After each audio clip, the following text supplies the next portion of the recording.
The following video was brought to you by Mouse Pounder. Mouse Pounder recommends the YouTube channel Narrated. And I have to say, after looking it out, he does some great stuff. I was a very big fan of his Deep Space Nine video. You can check out his channel at the URL below. This video is also brought to you by viewers like you. Thank you.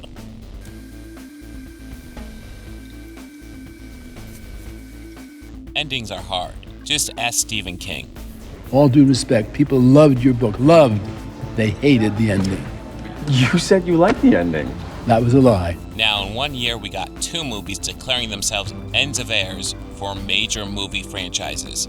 After 11 years and 22 movies, we get an ending, for now, of the MCU with Avengers Endgame. After 42 years and 12 feature films, we get the ending of the Star Wars movies, for now, with Star Wars: The Rise of Skywalker. Now let's ask ourselves, which one handled it better? And while the answer may be obvious, I can't ignore the question. This is probably my most requested video of all time. So let's compare these Goliath franchises once and for all. Obi-Wan, you must force heal me.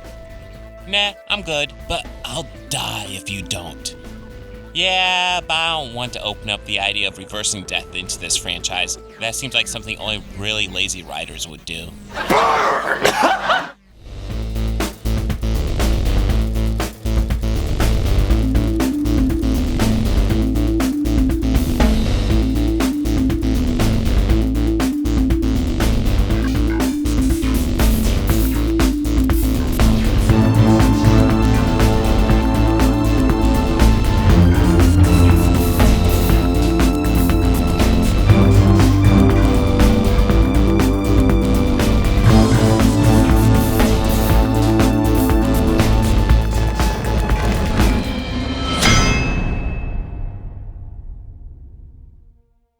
To decide the main cast of Avengers Endgame, we'll focus on those characters who have a clear arc. That gives us the 6 original MCU Avengers: Robert Downey Jr. as Iron Man, Chris Evans as Captain America, Chris Hemsworth as Thor, Scarlett Johansson as Black Widow, Mark Ruffalo as Hulk, and Jeremy Renner as Hawkeye. There is only one more character with a clear arc, and that's Karen Gillan as Nebula. Yes, while Rocket, Ant-Man, and War Machine are Avengers throughout the entire runtime, they don't have strong arcs and are pretty much just there to push the plot along or provide a nice character moment or a random joke. I'm telling you, you're in no condition. What do you think is coursing through my veins right now? Cheese whiz? The core Avengers all deal with the loss of Thanos in different ways. Tony gets away from the whole superhero gig and starts a family with Pepper. Bruce finally decides to resolve himself to the Hulk once and for all and finds a way to merge the two into one. Thor falls into a deep depression. Steve spends his time helping people move on, yet unable to move on himself. Natasha doesn't even try to move on, and Hawkeye goes a bit crazy and decides to kill everyone he thinks deserves to die that survived the snap.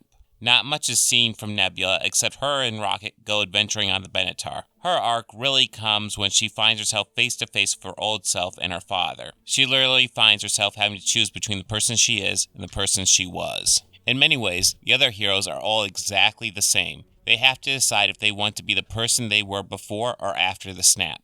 Before the snap, Tony was arrogant and reckless.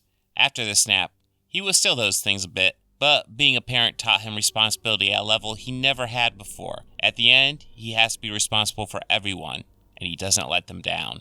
Thor has to decide to be the leader he has become or the hero he was before. Bruce, for all his intelligence, realizes the world needs his brute strength, and it also needs his mind. Steve has always been a man in the wrong time. He must choose whether to stay here or go get the life he always wished he had. Natasha used to be an assassin and has to choose whether to let her best friend die for her or, for once, die for someone else. Clint must come to terms with who he has become and decide if it's who he really wants to be. Essentially, Nebula chooses her future self, Tony chooses his future self, Natasha chooses her future self, Bruce chooses his future self, while Steve chooses his past, quite literally, Clint chooses his past, and Thor chooses his past. The Rise of Skywalker is decidedly easier because the story is all about Rey, more or less. It has a lot for Kylo Ren as well, but that's another category. Daisy Ridley's Rey goes through a story of self-discovery. At least, I think that's what they were going for. Part of the problem is that her journey of self-discovery was done in The Last Jedi, But since this movie is largely a reaction to that movie, we get a new Rey self-discovery. Now Rey learns she is strong in the dark side of the Force, and that she is the granddaughter of Palpatine. And rather than tell us she's a clone, they strongly imply that she was made the old-fashioned way. Use your aggressive feelings. Let the hate flow through you. Okay. And I know there's expanded media on this topic, but I only focus on what the movie tells us. So she must now choose to continue down the path of the Jedi, or follow in her family's footsteps and join the Sith. Except it never feels like a real choice for her. The idea here is that your actions define you, not your blood. Except the movie muddles it by saying its spirit and heart that are important, which sounds nice, but are meaningless. This movie has a good idea for an arc, but rather than really explore it, it just says Rey and Palpatine are family, but don't worry, she's still a good guy. It's clear they have an idea of what they want to do, but no idea on how to execute it to mean anything. Endgame has many more characters to balance and actually gives them clear arcs. Rise of Skywalker can't carry one arc well. Point for Endgame. Avengers!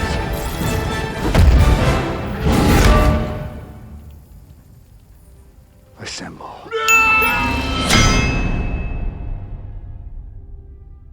For The Rise of Skywalker, there are really two villains. You have Adam Driver as Ben Solo, aka Kylo Ren, and Ian McDiarmid as Palpatine. Kylo Ren is the main villain for the first two acts, while Palpatine is the villain for the third act.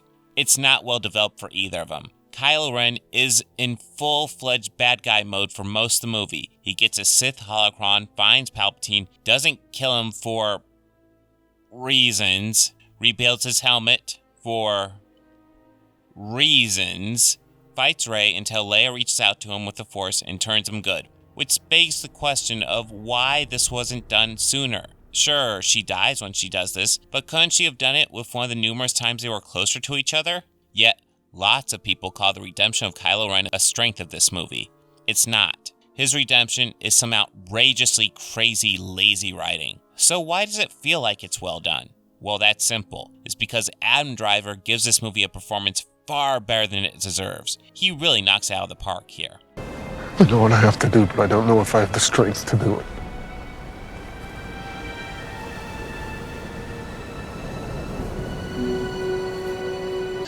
Do it!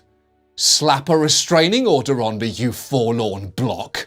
Beg me to stop, you menacing obstacle.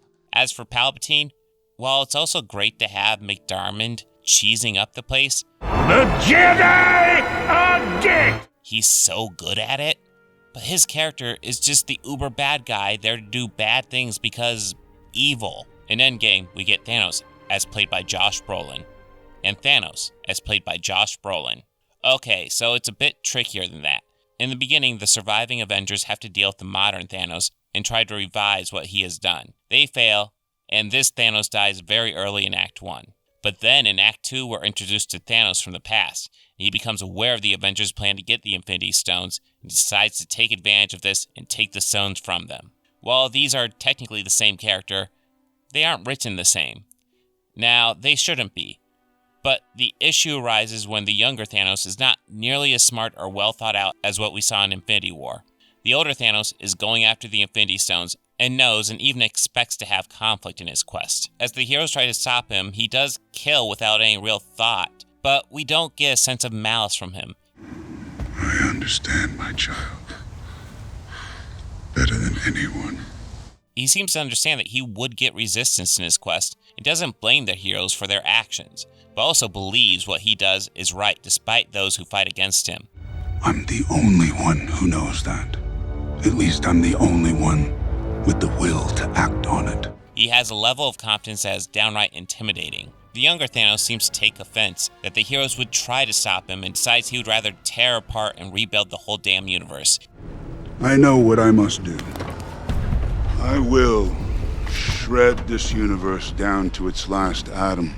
What I'm about to do to your stubborn, annoying little planet. I'm gonna enjoy it.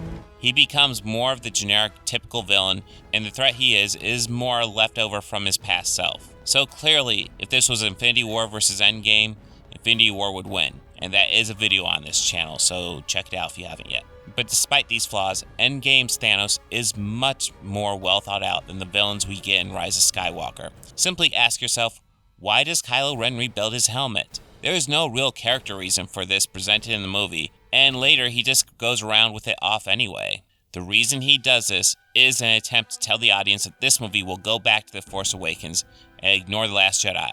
But since this is the meta reason, there needs to be a grounded character reason for this to be done. But there is none.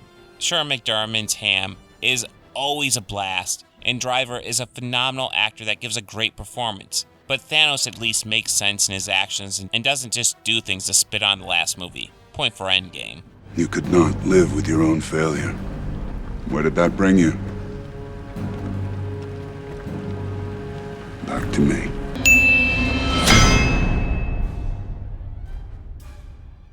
Endgame is a companion piece to Infinity War in many ways besides the obvious. Infinity War is a story of a villain and how far a true villain is willing to go to ensure victory. He kills lots of characters, even his daughter, in order to kill a shit ton more people just because he has convinced himself it's the only way to save the universe from overpopulation. Endgame is a movie focused on the heroes and how much they are willing to sacrifice to protect people. One highlights an evil character as absolute worst, while the other highlights good people at their absolute best. The theme of sacrifice is most obvious with Iron Man and Black Widow, who literally give their lives to ensure that Thanos is defeated. But we see it in almost all the characters. Both Hulk and Thor volunteer themselves to use the gauntlet to undo Thanos' damage, and neither is completely confident they would survive. Thor, Iron Man, and Captain America attack Thanos knowing full well that is likely a trap, but also knowing they have to stop him. Captain America literally stands against Thanos and his entire army, knowing he can't win, but knowing that if he loses, literally everyone will die. A huge chunk of the characters carry the gauntlet, knowing full well that when that happens, they have a giant target painted on them. The clearest example of this is actually with Nebula, who literally kills herself to save the universe. The Rise of Skywalker is a simple story about a boy and a girl. A boy who wants to conquer the universe, but decides not to kill the biggest threat to that in order to make a helmet and go after the girl. And the girl, who wants to stop the boy, so follows a clue to a planet and gets chased by bad guys until she wrecks into exactly what she wanted to find. Oh, they fly now! They fly now? They fly now! What? Then needs what she found translated, and once that's done, she goes to another planet and coincidentally happens to stand in the exact right spot for what she found to lead her to where she needs to go. Guys! I think I have a match! I'm sure of it! That must mean that the rich stuff is near the restaurant. Where she fights and almost kills the boy, and the boy turns good, and they go off and kill the big bad that the boy should have just killed in the beginning. It's a tale as old as time.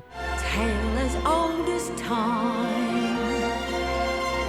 It's obvious this movie should be about defining yourself, except it only focuses on that aspect a bit with Rey. Actually, Ben's story contradicts that. He wants to be evil and conquer the universe. Our supreme leader is dead. We have no ruler. The supreme leader He's dead. Long live the supreme leader. But his mother and father reach out to him and tell him to be good, and he decides, alright, so you define yourself unless someone tells you to be good. The theme of defining yourself was actually much better handled in Logan. Don't be what they made you. Both movies have a big conflict in their conclusion, except in Endgame, it was actually a huge fight. In Rise of Skywalker, it's just Rey and Palpatine and the spirits of all the dead Sith and Jedi. So it's just like Endgame, except instead of characters being there, it's voices.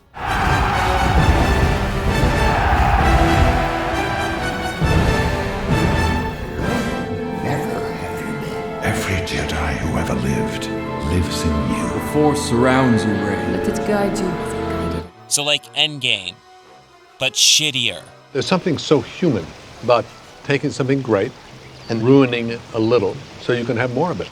And sure, the time travel in Endgame is wonky, but it is by far the weakest aspect of the story. Rise of Skywalker is like watching someone else play a video game. Not only that, like watching someone else play a video game where all they're doing is fetch quest. There's no question about this one. It's a point for Endgame. I am all the Sith. inevitable. And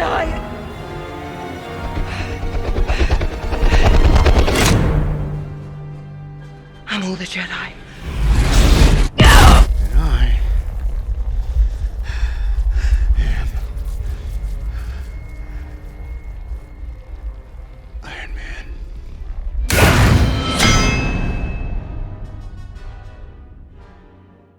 The Rise of Skywalker is like many Star Wars movies, especially in the Disney era. It can have some really striking visuals. Nothing here as strong as The Last Jedi or Rogue One overall, but it has some great moments. I could do with less of the copy-paste armies. And while the way they used Leia showed they clearly had issues here, I have to admit, visually, it looks like Carrie Fisher is there. There's a helmet problem here with younger Luke and Leia, and while younger Luke looks a little funky but passable, younger Leia looks really bizarre. Overall, the visuals here are strong enough to tell the story. Avengers Endgame is in many ways a fantastic example of the current state of CGI. Computer graphics can be a wonderful tool. Back when the MCU was starting, Kevin Feige knew he was asking a lot of the animators to make Chris Evans look like a 90-pound weakling, so he made sure to get as much coverage as possible to make the animators' job as easy as possible. Chris is of a kind of heroic build and he needs to be a scrawny loser. That's where I come in. He'll decide how he wants to do the scene and I'll watch him do it 4 or 5 times and then I do that and try and get an exact copy. You do one with Chris, you do one with a double, you do one with a clean plate. Sometimes we do one with Chris and slide a green screen in behind him. Sometimes we do one with the double and put tracking markers on his face. Frankly, because we wanted to give the effects houses as much information as they needed, because we knew the process wouldn't be easy, and we knew that from shot to shot they'd have to vary their technique. So we essentially covered every technique possible to give them all the ammunition they need. Now it's become clear Marvel knows how great their animators are, and they have an over-reliance on them. There are major CGI elements in this movie that are fairly seamless. Whole characters like Thanos and his minions all look great. Professor Hulk is solid as well. Yet something as simple as masks constantly look fake. Every character has essentially a magic mask that just appears or is removed without need to do anything with the helmet. And it seems to just dissolve into their suit, and we frequently end up with a clearly pasted face onto a different body. It's troubling because they do so much fantastically, yet pretty much always fail at this one aspect. It's honestly because this really doesn't need to be CGI'd, but Marvel has taken their animators for granted, and clearly something must give to get the product out on time. That being said, Endgame also features some of the best hero shots in all the MCU. The visuals look fine, but there's no real artistry behind it. Honestly, there doesn't have to be. The visuals tell the story fine, and when you're judging a movie on just the visuals, every little bit helps. This is actually really close. Endgame has better and worse moments, while Rise of Skywalker is more consistent. So, to break the tie, you have to ask yourself one simple question. Which movie would you rather watch on mute? Which movie would provide the clearest story with all the dialogue and sounds removed from the picture? And while I think Rise of Skywalker might prove to be better looking, Endgame would tell a more clear, concise story. Neither would be perfect in this category, but Endgame simply does it better. Point for Endgame.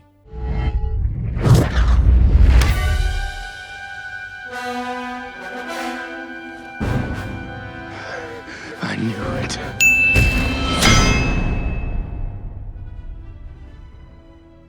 The supporting cast in Endgame is relatively small. You have Don Cheadle as War Machine, Bradley Cooper and Sean Gunn as Rocket Raccoon, Brie Larson as Captain Marvel, and Paul Rudd as Ant-Man. Sure, there are a lot more characters in this movie, like Doctor Strange, Black Panther, Howard Stark, Hank Pym, Rick Astley, Nick Fury, Wasp, Dalton, John Cena, Mantis, Scarlet Witch, so on and so forth. But they essentially just have cameos. So, of the main supporting cast, it's alright. They all have moments and times to shine. Ant-Man does the best, essentially being one of the leads early on, only to fall into a supporting role later. Everyone with the exception of Captain Marvel serves as an Avenger for most of the movie. Captain Marvel vanishes through the entirety of Act 2, which is a huge chunk of the movie, and just barely counts as a supporting character. Still, overall, these are memorable characters that serve their function. In Rise of Skywalker, we have John Boyega as Finn, Oscar Isaac as Poe, Anthony Daniels as C-3PO, Jonas Suotamo as Chewbacca, and Billy D. Williams as Lando Calrissian. None of these characters seem well thought out at all. Both C-3PO and Chewbacca have fake-out deaths that mean nothing. Finn has a big secret to tell Rey, and only Rey, and the fact that he has this secret is brought up a couple times, and the secret is never revealed. The withholding of information, doing that intentionally, is much more engaging. Lame. Lando is there to save the day whenever the writers write the characters into a tough spot. Poe is the only one that is handled fine, really. He has a CD pass that is basically explored a bit, and that pass leads him to an old flame that has a magic device that they need at that moment. It's not great, but compared to the rest of the stuff in this movie, it might as well be Hamlet.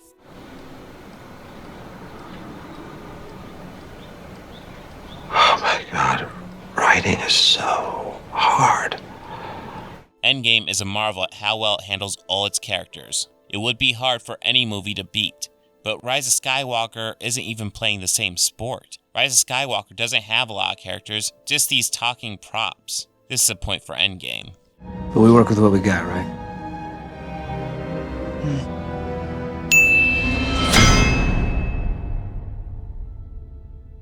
This category needs addressed again. It is clearly the category that has changed the most since creating this series. First, it was the action category, and that worked well for a while since most movies I cover are essentially action movies, but over time it became inadequate, so I changed it to genre.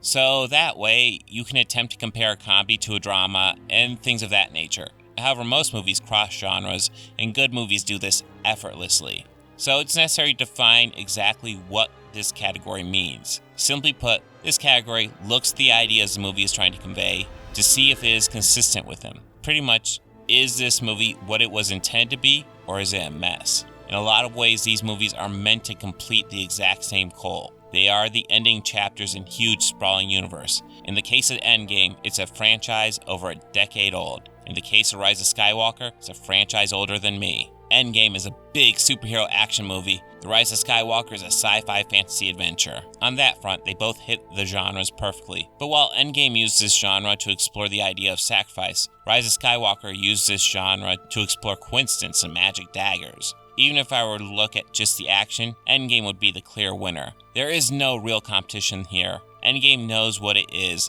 and uses it to the best of its ability. Rise of Skywalker has some ideas but doesn't know what to do with them. Point for Endgame. Let me go. No. Please, no.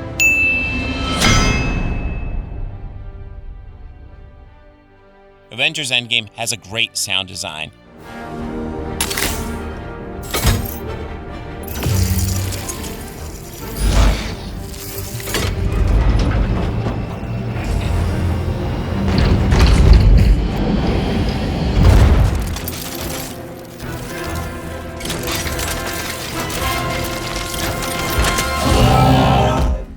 But since this is a movie that doesn't really introduce new elements, it's largely all stuff we've heard before. That being said, the time travel is pretty cool.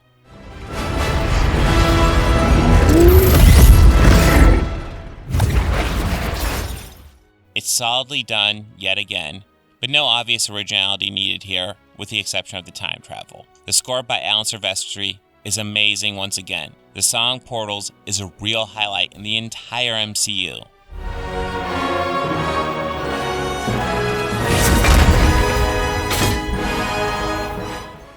Star Wars: The Rise of Skywalker sees the return of Ben Burtt, who was not invited to work on The Last Jedi for unknown reasons. But what is also unknown is why Burtt worked in such a limited capacity on Rise of Skywalker. He invented the sounds of Star Wars, yet he is merely credited with working on the Jedi vocal design.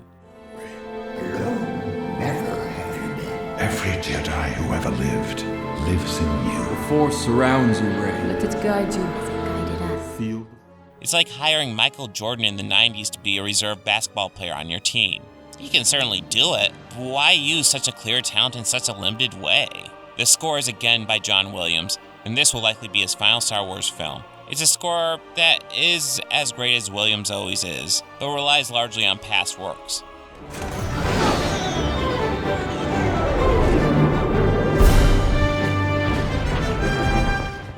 All-time classic past works, but again, nothing new. Largely, the movies don't do anything new with sound design, and while Williams is always great, he doesn't do anything new here either.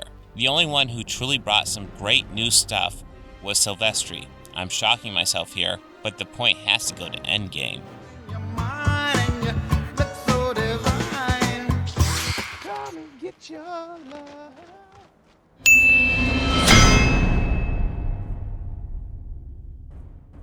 This wasn't even close.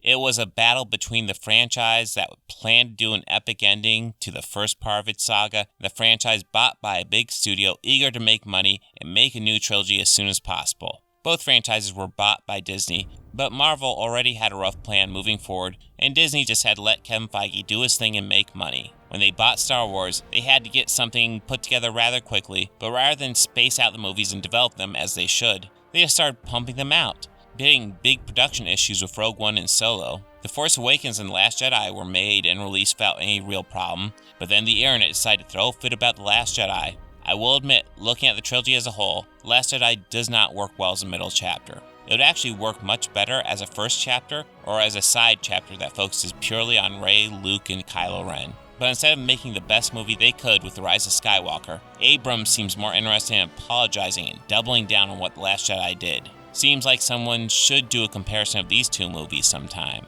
There's no real competition between Endgame and The Rise of Skywalker. They both have near impossible jobs needing to satisfy massive fan bases and bring together numerous films into one conclusive chapter. For a single film to carry so much is a recipe for disaster. Endgame bucks this and does remarkably well, while Rise of Skywalker is the exact clusterfuck mess you would expect when a single movie needs to carry so much. Endgame, quickly, you must force heal me. No. No, I don't think I will.